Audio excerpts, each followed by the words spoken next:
On this episode of Fools in Fiction, we talk about the WendCU, a YouTube playlist that is very surreal. We attempted to upload an earlier version of this episode last week, but due to strange occurrences, it was rejected by the network, and a re-recording was asked for. Thanks for the patience.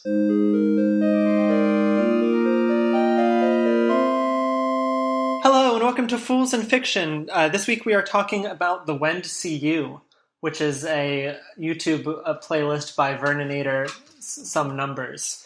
I should know those numbers. Anyway, with us this week we have got Chris. Howdy. And also Joe. I'm here. And yeah, this is... So if you don't know about this playlist, which most likely you do not, because it's not the most popular YouTube playlist in the world. It's pretty obscure. Yeah, it's a series where the person who's making it, I guess the DJ of the series, is it's kind of like YTPing, but it's not really because he replaces most of the audio from Wendy Williams episodes. Wendy Williams is a talk show host who we'll talk about more later. But yeah, just to kind of go through the series, there's 15 episodes right now. And the first 12, I think, are these very YTP-esque. If you don't know about YTPs, it's just like remixing a video into comical ways. There's all these tropes about it where you reverse certain things. Or you'll have like a lot of audio boosting or whatnot. Yeah. It's a whole, I guess, genre. Gen Z art form at this point. It's comedy, but it's definitely something that can be analyzed as a scholar. If you showed YTP to a boomer, do you think they'd just be like, "Why is this funny?" Yeah, I think. Anyway, so the first 12 episodes of this show are pretty much in the conventions of YTPs, although they are the focus is so much more on audio changing and less like video effects. When they do come in, they're always very significant, I think. Yeah. Or they always seem that way. They're generally zoomed in and tracking on a specific part or something. Which is very not YTP based, because a lot of visual changes for YTPs are blurring, radical or radial blurring. Or YouTube clips might have rapid repeats or generally more chaotic. Yeah. Whereas this is definitely chaotic, but not visually. Yeah. So the whole reason we're talking about this in Fools in Fiction is because from episode 12 onward, or maybe episode 13 on... Yeah, episode 12 onward, it becomes a story in a really interesting way. So the whole time you think all these little shorts that are maybe 30 seconds long are totally unrelated. And it's just these are just YTPs in a slightly different style. But then you get to episode 12 and you realize it's revealed that they're all in the same universe and they're consistent characters. And there's a villain and a hero, and there's these set powers that they have that are all based on these YTP-esque tropes. Yeah. One character can throw electricity bolts, which other people can't do. And it wasn't something we had put together until then. And then, so since episode 12, there's only been 3 or 4 episodes, but it's been evolving, and the episodes have been getting longer and longer. The most recent one is almost 6 minutes, and it's got all sorts of plot arcs and dialogue and stuff, all just from these edited Wendy Williams clips. And as a note, I think the first episode with that really introduced plot was called Wendy Endgame. Yeah. Which I think is hysterical because the most recent episode looked very much it's not Avengers Endgame in that it's this huge produced thing and everyone is here, but it has this great feeling of scale compared to everything else around it. You really feel like you're in a world, interacting with characters, even though it's just so strange. Mm-hmm. And so that relates to something I wanted to talk about, as this is kind of a narrative from chaos, which isn't something I've really encountered before, where all these chaotic elements suddenly congeal into a narrative while maintaining their chaos. I know, Chris, you had said that there was something that was related, or no? There's a lot of surrealism kind of feels like this at first, where you'll have very weird things, but there's definitely a really good example of this is actually something that happened in tabletop. For me, is that all of our characters for an April Fool's Day session, and we didn't really put together that it was April Fool's Day, were trapped in a hallucinatory dream that got like it kind of grew crazier, but like bit by bit. So it just starts out as a normal day, and then at our superhero hideout, like right next to it is the 4-star restaurant Denny's, and if you take that at like face value, you go like, Denny's sucks. This video or podcast episode brought to you by not Denny's. But you're like, Denny's isn't a 4-star restaurant. But you go, oh, well, maybe they're being facetious or something. But then it slowly gets like more and more surreal. But there's still a narrative of what the characters are doing and reason behind it.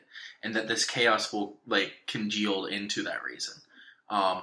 And I'm sure there's like a bunch of other examples of, or not a bunch, but like there are more examples to draw upon. I'm just blanking on them. Yeah, I didn't think about the connection to dream sequences in shows. Yeah, but the thing with books and stuff, like the thing with dream sequences is oftentimes like right out the bat, it's crazy, and it like you obviously know it's a dream sequence, and so your like expectation of crazy is a bit more, whereas this, like, it doesn't start as a dream sequence or anything. It starts as, like, a YTP, which you're like, yeah, this will be crazy, but it doesn't build to something. Whereas with dream sequences, like, it's very designed to do that. So comparing it to, like, shows that have dream sequences, or comparing to kind of the larger narrative of those, this is kind of in reverse, because in those shows we go from normal life and, like, a normal narrative into something that's got a much looser narrative and much like more chaos, whereas this we start out very chaotic and with no narrative, and the narrative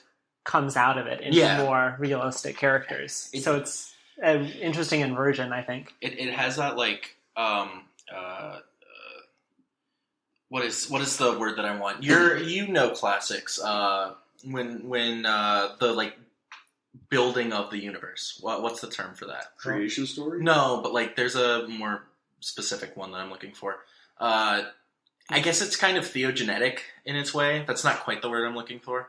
But like in that like out of this nothingness comes something. Like it's very kind of biblical in that manner. Yeah, it does feel like that. I think before we go on, I think we should summarize the plot. Yeah. See if we can construct it. Because it's not complex, it's just the way it's told makes it difficult to kind of recall. Well, before that, since I was recently forced to watch Lycan Adventures at Gunpoint. Right, I have to watch that. Also similarly follows a plot of chaos and Holy then shit. starts becoming a story. I didn't realize that until it's literally like the first half is chaos, and then the second half it turned out that there were consistent characters and stuff. Well, it starts as something you create for fun and realize that since you're still making it, you should add something to it. The word I'm looking for is ex nihilo. The phrase. Did not know that phrase. Yeah, which is just Latin from nothing. Okay. Sorry for that. I was going to be damned to hell if I couldn't figure out what it was. Understandable. But yeah, I never made that connection. That could be one reason why I like it so much, is because it reminds me of this show I've spent 11 years working on to self-promote. Check it out on YouTube, The Lake Anna Adventure. You might be able to find it by searching. Okay, so the plot of WendCU. So the first 12 episodes, not much happens, but I think that there is a whole lot of world building, in the sense that there's consistent things that we see. And if you've only seen the first 12 episodes, you just think that this is the style of YTPing of Verninator. But like some of these consistent things are, there's this really strong sense of a disconnect between the audience and the world, where a lot of times, so the structure of Wendy Williams, as far as I know, is Wendy Williams talks and has a guest or whoever, or whatever. It's and then like there's generic talk show format. It's Dr. Phil, but without the psychology. And there's a lot of shots of the audience. Yes. Which I think makes the... No, it's like Ellen. That's the... I don't know why I went to Dr. Ellen. Phil. Yeah. Just because they're on it like the same time. But the way WendCU works here is it is... Okay, what was I saying? So there's this... The way they establish this disconnect between the audience and the stuff that's happening in the show is that the audience in the show, sorry to use audience in two very different ways, but like the people in the bleachers watching Wendy Williams often spontaneously clap or don't clap when you would think that they would not clap or would clap, respectively. Or like someone might just scream at some point in the audience. And so it shows like, it feels like you're missing social cues when you're watching this show. So the big thing for me was that there was a lot of lip smacking and belching. Yeah. Which like sounds very rude and gross. And it kind of is. But like the first 2 episodes, you're like, what? And then like, I think from the 3rd episode on, you realize that like, they're not doing something unexpected.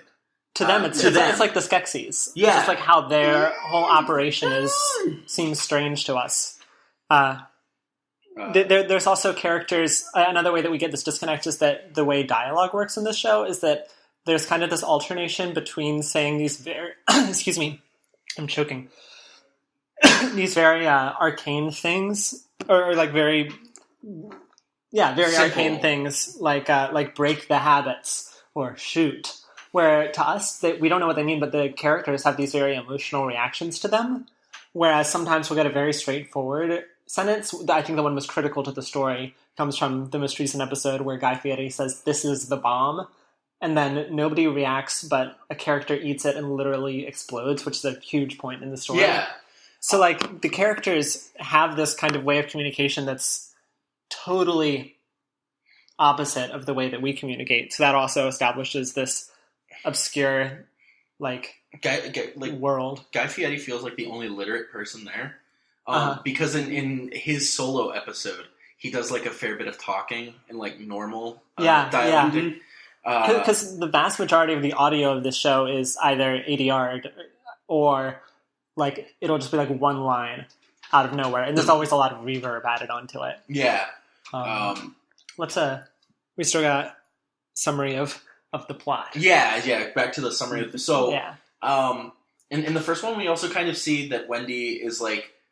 I don't want to say a maniac, but definitely is. She, like, shoots a bunch of people. Yeah. And then... So there is some disconnect between the in-universe audience and her. Yeah.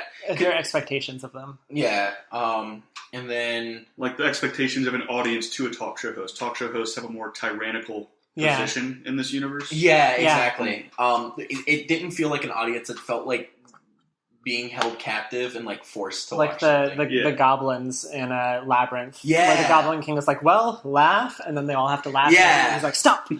It's like, that's what the character of Wendy is like. And I think these first 11 episodes establish Wendy as a character and kind of the tone of this world. But then we get into episode 12 or 13 or something. Which one's the Star Trek one? Oh, I don't know what the Star Trek one is. So I think it's like 7 or 8 or yeah. something. So very briefly, we see this kind of glimpse of, like, the surreal, where the stuff is taken from what is pretty obviously a Halloween episode. Because everyone's in costume. And Wendy is... in a Star Trek. Yeah, she's got an Uhura costume. And is sitting in a, chair that is supposed to engender the feeling of Star Trek. And she taps buttons on the side of it, and it sends out, like... lasers. Yeah, lasers or plasma or what have you. Photon torpedoes. Yeah, that kill members of the audience. Yeah. And, like, so far we've seen Wendy kill people with guns, but those are, like, real. But with this... the preferred method of shooting guns in this universe is hand straight forward, gun to the left. Yeah. I think that's an editing thing more than it is. No, it's the lore. It's the lore. Yeah. But, like, this is the first time where you're like, wait a minute. Like, sure, you go, this isn't real because I've seen the Wendy Williams show, or I have a basic understanding of, like, that this would get reported in the news. But that's the first time where you go, like, this couldn't plausibly happen. Like, Wendy couldn't do this. Like, this is something that's not just, like, we're seeing our world through a weird lens, but this is something that absolutely we cannot justify. Yeah. This is no longer seeing like we're in a sci-fi world. Yeah, this isn't a projection of Earth. This is like a something different ideology. Yeah, and I know Chris has some. We'll get to that later. Some theories on that particular scene. But yeah, so once we get into episode 12, it's much longer. It's called Wendy Endgame, and it starts with Wendy in like a backstage area getting a video call from another Wendy who's in an empty audience, who just talks to her with this very obscure language, of course, but Wendy is like very panicked and kind of walks out onto the stage, and they have kind of a conversation, the two Wendys, one sitting in the audience and one on stage. And this is the first like real coherent conversation, well, quote unquote coherent conversation we've had in the show. And but yeah, it's more than like 2 lines of dialogue between two people. And it goes on for a while, and it's like you're watching like some Socratic dialogue that you don't have any understanding of, but like you get the emotions from the characters regardless, due to the editing for the most part. Because I mean, how else are you going to get it without dialogue? Of this totally composed story out of these parts. Yeah, and also the subversion of normal roles. Like normal Wendy is normally the one in charge of the audience. This time she's in the audience and is being controlled. And she's very like afraid. And then Evil Wendy, spoilers for the WendCU, Evil Wendy blasts her head open. Normal Wendy's head open after like much deliberation. And because Evil Wendy kills 2 people off to the side. Yeah. And Normal Wendy doesn't seem like she's afraid of the whole situation, but she doesn't think that Evil Wendy's going to kill her. Yeah. And remember, all of this is us reading it from the emotions. The actual lines of dialogue are so bizarre. Yeah. But every once in a while, there'll just be something like right before Evil Wendy kills Wendy, she says, "We have each other or not," and then points her finger at normal Wendy whose head gets blown off.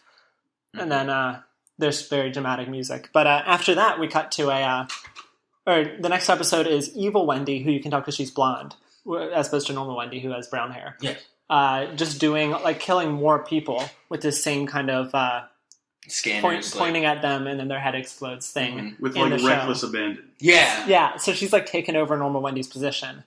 And then is even more, like, dictatorial. Yeah. So we're like, oh my god, like, there's, like, scales of morality in this world. Mm-hmm. But then she's also challenging the norms of that world. Like, people who have done stuff in the previous ones like scream or clap, she's exploding for doing that. Yeah. Whereas before, those might be, this is just speculation, but those might be good or normal actions. Yeah. The episode after that, we see no Wendy at all. We are on Guy Fieri's show, and he's pretty coherent. Well, I think the video comes from Guy Fieri on Wendy's show.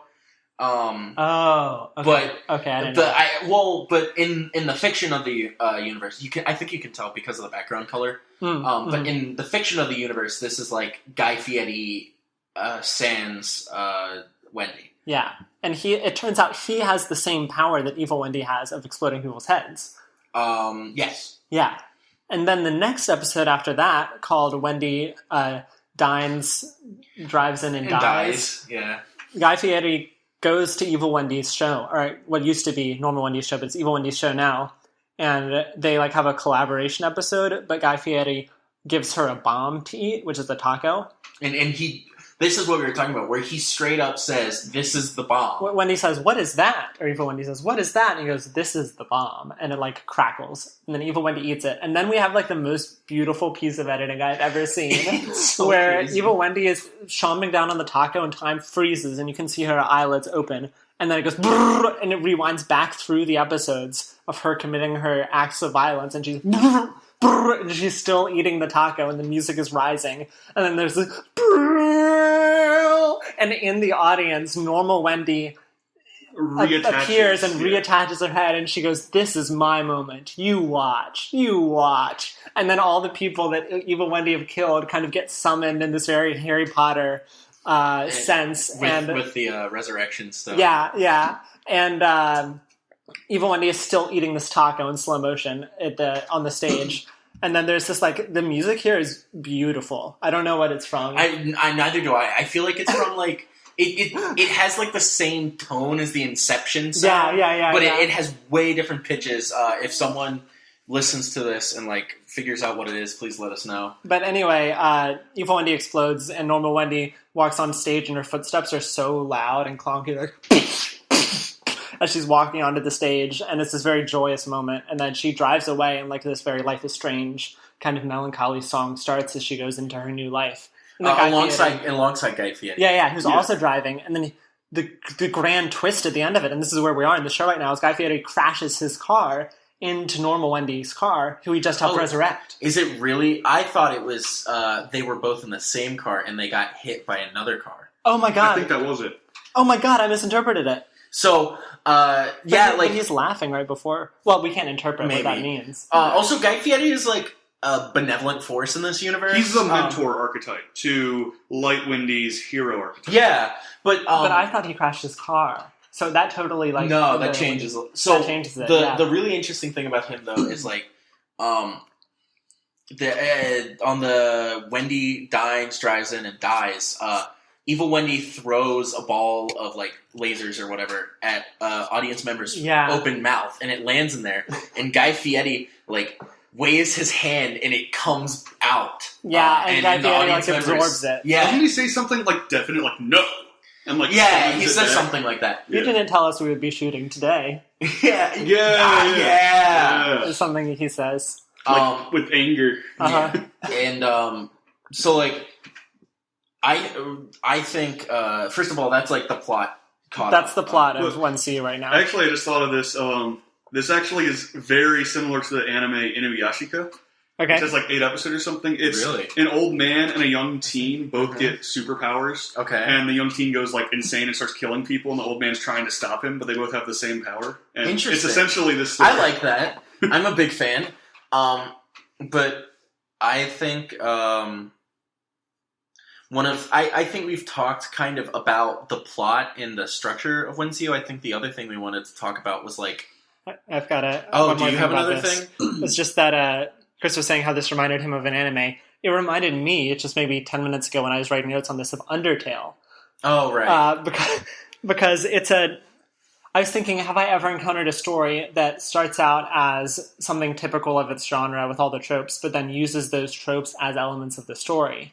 Which, like, WendCU does with the YTP-esque tropes. They're not really exactly YTP tropes. They're like YTPs from some other world, which is another thing that makes this seem so unfamiliar. Yeah. But I was thinking Undertale does that with saving and resetting and the kind of game mechanics. Yeah, where you can like piece together the mercy button as for which the fact that a boss destroys and removes an option from you as a player of the game is like very similar in how it messes with tropes to the WendCU using this very awkward chaos to build something. Yeah, where like in the WendCU we think, oh, they're just like firing off lasers and stuff because that's just the style of the show. But then it turns out that's like people really die in the show, and they really come back, and there's vengeance and there's emotions and there's characters, all while this chaotic style is still being maintained. And we're like, oh, we're watching something. Yeah. And then are those the rest of the fiction notes? Because I know that's all I had on that. Chris brought up the chair. What? The chair, and I was thinking of the other thing, but talk about the chair. But the chair, okay, when she presses the Star Trek chair, electricity cackles through her body, and she instantly becomes more violent and starts like shooting people in the crowd. So my theory is, in the Prestige, the cloning device, electricity forces through them, and a clone appears somewhere else. I'm assuming that generated evil Wendy. But we see. Oh, okay. Like maybe Evil Wendy later dyed their hair to separate themselves, since they know they're a secondary. So maybe knowing they're a secondary is what led to their more chaotic. So it's like a Peter Parker Kane kind of situation. I don't think you know that reference. I'll lend you, or I'll direct you towards what is it? The Clone Saga, I think is what it's called. The Clone Saga. No, back to start. No, and so I think that has merit to say that like. This plot like was bubbling up and we just didn't know about it, and then came up, and then there's also this idea of the actual act of making the YTP as this kind of thing for debate, where Wendy Williams is of course a real person, but has... Which is wild to think if your like only exposure to her is through this show, because like she's a character in the show, but not like played, like Wendy Williams never played this character. Yeah, it's exactly. all constructed out of like via editing, which is wild. But yeah. But one of the things is that she has done and said things considered scandalous. Yeah, apparently. Like I did some research before this stuff, like Method Man. Yeah. She found out that Method Man's wife had cancer, and without his permission, released that publicly before they could do it. Mm-hmm. And then when Method Man showed that he was upset about that, she made up that he was having an affair with his wife's doctor, and like tried to like make up that to like a Method Man and stuff like. Let's see, where else is there? She made a biopic about Aliyah, I think that's how you pronounce it, which is another rapper that died young or whatever, and she did it without the family's permission, and apparently it was like really insensitive. Yeah. Just so we're leaving as Professor Rasmussen says, a paper trail. What's the website you're on? I'm on nickyswift.com because that was like a compilation of things. But if you want to read more into that would be where. Yeah, stuff like Kesha when she was in a legal battle with Dr. Luke, who had apparently sexually assaulted her and stuff. I'm not very familiar with all this stuff. I don't think 3 white guys sitting around a mic is like the very representative of the people who know these scandals. To be very clear, I'm just reading from a list. Yeah, exactly. But yeah, she said it's not true because if she was being sexually assaulted, why didn't they have a camera on it? Is what like Wendy Williams said. Yeah. So but yeah, like to get to the heart of the matter, other stuff, like not that like having the full biblical scope isn't important, but like I think we can use stuff like that as representative and say like, is making YTP or indeed any like creative thing based around some popular persona. Yeah, but one who has baggage or has done insensitive or bad or whatever you want to call it things. Is that a moral decision? Is it good? Is it bad? Like, does it come with caveats or stuff like that? Yeah. I think the biggest issue would be that it might help humanize them. Maybe there's a better way of wording that.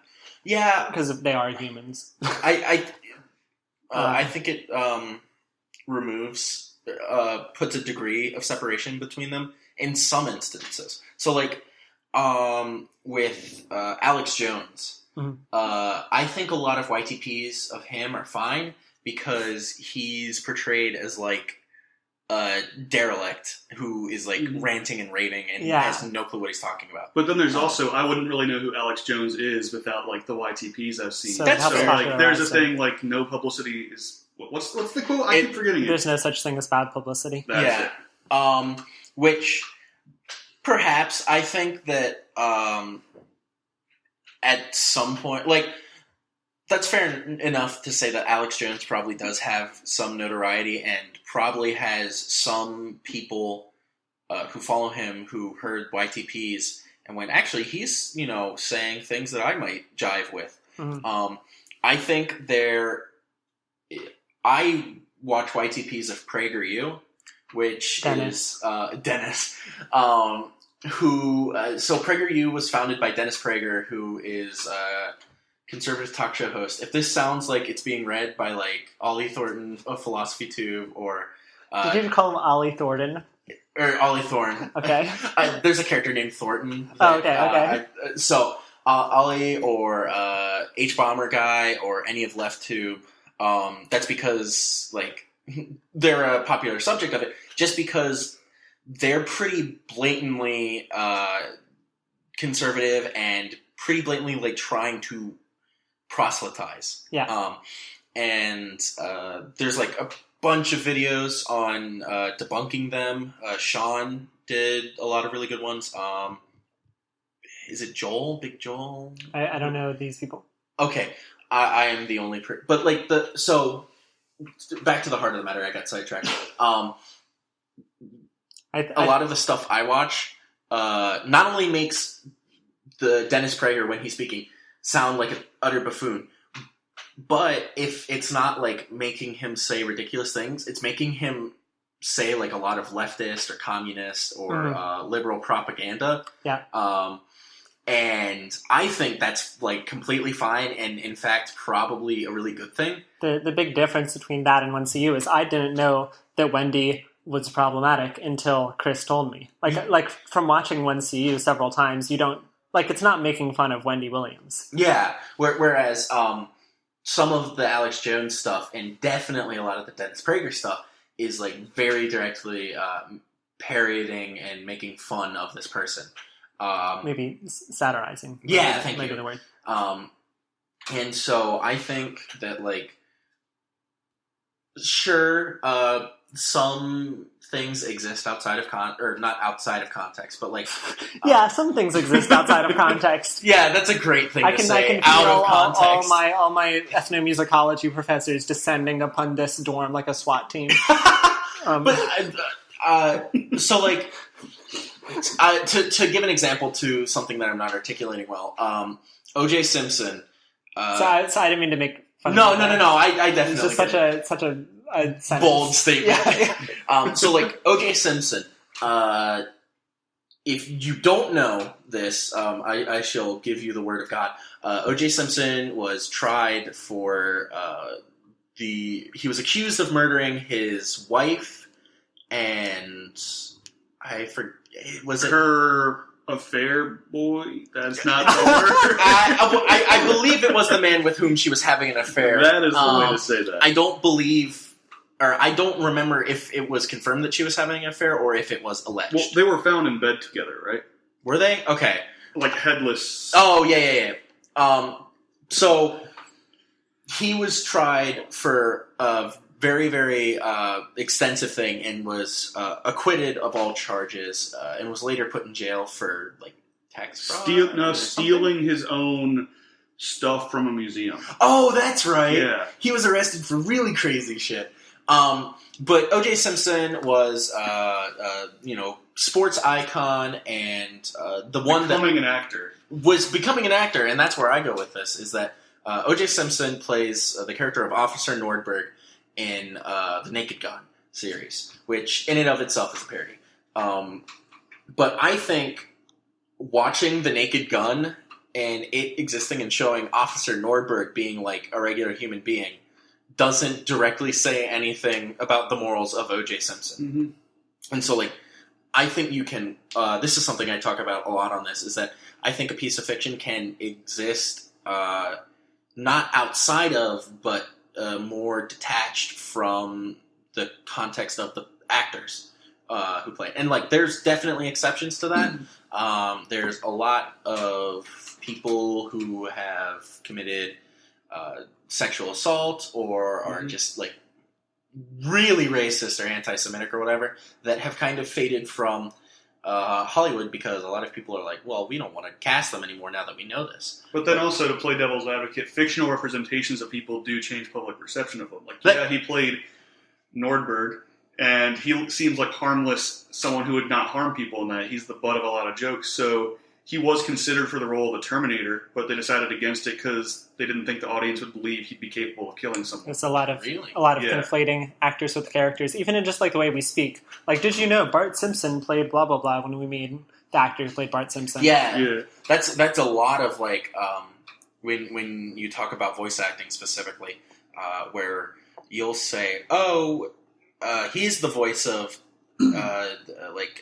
Deku, instead of saying whoever voices him. Who voices Deku? And anyways, there's like a couple of really prominent VAs, like Johnny Young Bosch, but he's kind of prominent because he was a fucking Power Ranger. But in kind of a more subtle way, like in what's that movie called? Tina, you fat lard, come and get your dinner. Napoleon Dynamite. Yeah, the uncle who's constantly eating steaks and throwing footballs. The actor is vegetarian, but from watching that, you would never know that. That's fair. You think he's a meat-loving guy. You could have phrased that way better. That's what I'm going to introduce myself as, introduce. Hey, I'm Joe. I'm a meat-loving guy. Yeah, but you have to do it with the correct inflection. Yeah. No, I should meat-loving guy. Who is flamingly gay that we should introduce like that? Flemingly gay? A real person? Yeah. Who is gay and also eats a lot of meat, so it can Flemingly gay or just appears Flemingly gay? Well, Zeal is who you were thinking of, and I'm going to stop you there. Yeah, because I know that's not... But yeah, so to kind of wrap up, mostly because Finn has got a Zoom. I got a Zoom. I think that, like, if you guys haven't seen this, you should go watch it. And I think personally, like, for those of you on campus, come talk to us and be like, hey, I think you're dead wrong, and I think making this YTP doesn't do anything wrong. I personally don't think it does. Yeah. I think that if you make a YTP of someone who is, like, either had scandals or is very known for having scandals, you should, like, disclaim that and be like, the character in this is fictitious. This real person has done X, Y, and Z. Z. I started to say Zed, and then I was like, whew, the American in me tried to kill me. You almost lost your cover. Yeah. But yeah, I think that's it. Without we have to do plugs. Yeah. We always forget to do that. Check us out on Reddit at reddit.com/r/foolsandfiction, where you can comment on episodes. Check out the other shows on the network at Spreaker.com. Chrome. Spreaker.com/user/PNWM. Also, we don't have a Twitter. We do have an email. That got hacked. Yes, it did. Let me read you very quickly the email I received from Fools and Fiction. Inbox Fools and Fiction. I got a BPERX order confirmation of 20 issues of Shape. And they called us, they said, Dear Fool Sand Fiction. Which I think is very good. I'm really fictitious about sand. But the thing is, it's not like they ordered something using our email. The thing is, they just we're confirming your gift card redemption. So someone redeemed a gift card on our email. I guess. Was it us? I don't think it was us. But yeah, email us there. Talk to us in person. I've got. Thankfully, a couple of people have talked to me and said, "Hey, I want to do an episode on this." If you're thinking about that, do it. We'll always try and find time to collaborate with people. Yeah, the way we do this is that we've got a document where we write down episode ideas, and if you just say like, "Hey, I want to do an episode," I'll write it at the bottom of the list. But if you want to say, "I want to do an episode now," we can definitely do that. Yeah, unless we've got something else planned. So with that being said, I believe it's time. Goodbye.